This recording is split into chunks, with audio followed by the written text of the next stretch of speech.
안녕하세요. 한의사 이경입니다. 지난주에 이어 차은수 원장님 나와주셨는데요. 안녕하세요, 원장님. 안녕하세요. CS한방병원 차은수 원장입니다. 날씨가 점점 더워지는 가운데 또 인사드립니다.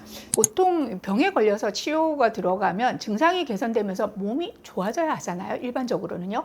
그런데 암은 이렇게 당연한 프로세스를 밟지 않죠. 암 환자들에게 있어서 암 자체만큼 힘든 것이 암을 치료하는 험난한 과정이라고 할 수 있겠습니다. 특히 항암 화학요법 기간 동안에 겪어내셔야 하는 어쩔 수 없는 부작용, 정말 힘들어들 하시는데요. 실제로 저희 CS에 입원하시는 분들 중에는 이전 항암 때 집에서 부작용을 그대로 겪어내시다가 죽는 줄 알았다, 또는 응급실에 몇 번 실려갔었다, 이런 말씀 하시는 분들 종종 뵙거든요. 그런데 이 항암제들도 세대별로 크게 작용하는 기전과 손상 범위가 좀 차이가 있잖아요. 네, 맞습니다.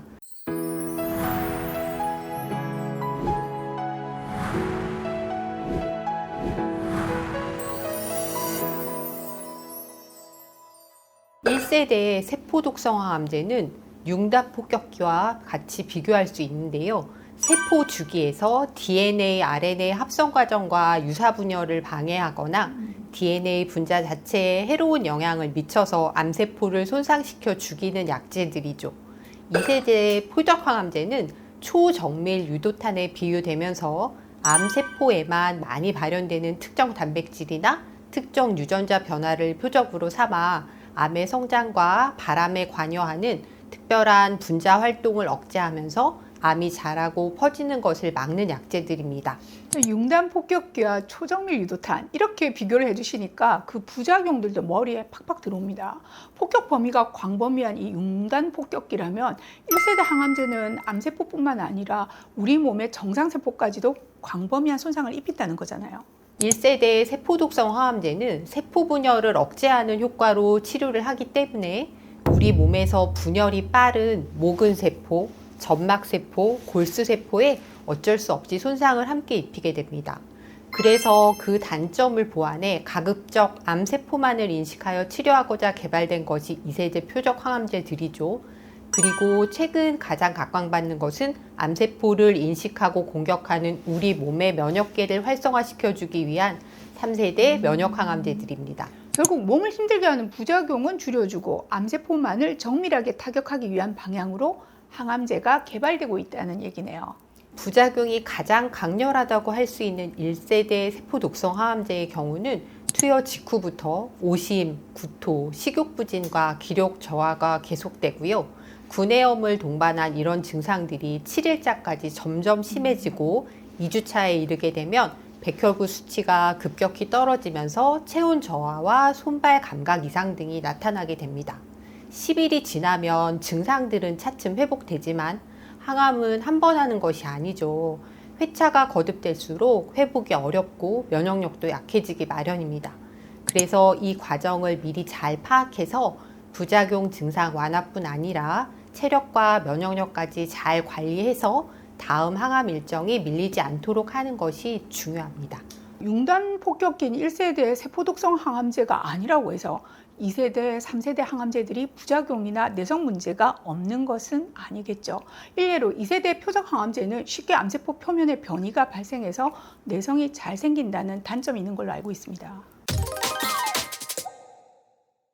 그리고 3세대 면역항암제는 코로나가 유행하던 시절에 나타났던 사이토카인 폭풍처럼 전신의 자가면역성 염증 반응이 부작용으로 발생할 수 있어서 심장, 뇌, 위장관, 호흡기, 내분비계, 신장, 피부 등 다양한 단계에서 염증이 생기기도 하고요. 하지만 다행인 점은 대부분의 부작용이 생명에 지장이 없을 정도로 경미하다는 사실입니다. 앞서 1세대 항암제의 부작용의 대처와 마찬가지로 이에 맞는 면역관리가 필수적으로 이루어져야 하고요. 그게 바로 우리 CS와 같은 2차 암병원의 존재 이유이기도 하죠. 자, 항암과 다음 항암 사이의 부작용 완화와 면역 관리에 집중해서 장기간의 암치료 레이스를 완주하도록 돕는 것인데요. 자, 여기에 양한방 구분을 둘 수가 없겠죠. 고주파온열암 치료, 고압산소 치료, 다양한 면역 주사, 항산화 치료 등의 양방 면역 치료와 더불어서 한약과 약침, 뜸 치료 등의 한방 면역 치료를 병행한다면 가장 강력한 무기가 되지 않을까 싶습니다. 이웃나라 일본에서는 혈액종양내과 의사 선생님들이 항암 과정의 부작용에 한약 처방을 90% 가까이 활용하면서 다양한 효과를 보였다는 수많은 논문 보고와 임상 사례들이 쏟아지고 있죠. 한의사로서 일본에서의 한약 병행 치료는 참 부럽고도 이상적인 모델이라고 생각됩니다. 실제로 저 역시 다양한 한약으로 부작용을 개선하고 있는데요. 플라틴, 백금 계열 항암제로 인한 오심, 구토, 식욕부진, 즉 CIMV라는 부작용에는 육군자탕이나 위청고 처방을 주로 활용하고 일해사, 얼비툭스, 지오트립, 타그리스오 같은 2세대 표적 항암제로 인한 설사에는 바나사심탕, 편장음을 써서 좋은 효과를 보이고 있습니다. 또 탁센 계열이나 플라틴 계열, 항구토제 부작용 때문에 생기는 변비에는 베도칸이라는 처방을 많이 활용하기도 하고요. 카보플라틴이나 파클리탁셀 항암으로 인한 말초신경병변인 CINP에는 우차신규환, 작약감초탕이 활용되고 신장장애나 혈관 투과성 항진으로 인해서 생기는 부종에는 부종고나 오령산 등이 효과를 보이는 경우가 많습니다. 얼마 전에 외래로 내원하신 암 환자분이 입원 중에 항암 부작용으로 발생한 이 구내염에 처방받았던 청고감노수 가글액이 너무 좋았다고 본인의 따님이 구내염으로 자주 고생하시는데요. 그 따님을 데리고 오신 적이 있었어요. 이런 케이스를 경험할 때마다 저희 2차 암제알 병원의 역할을 다시금 실감하게 됩니다. 아직도 항암제는 완벽하지가 않죠. 그럼에도 불구하고 두려운 마음으로 암표준 치료를 이어가야 하는 암 환우분들에게 오늘 알려드린 정보가 도움이 되기를 진심으로 바랍니다. 수고해주신 차은수 원장님 그리고 시청해주신 구독자분들에게 감사드립니다. 감사합니다.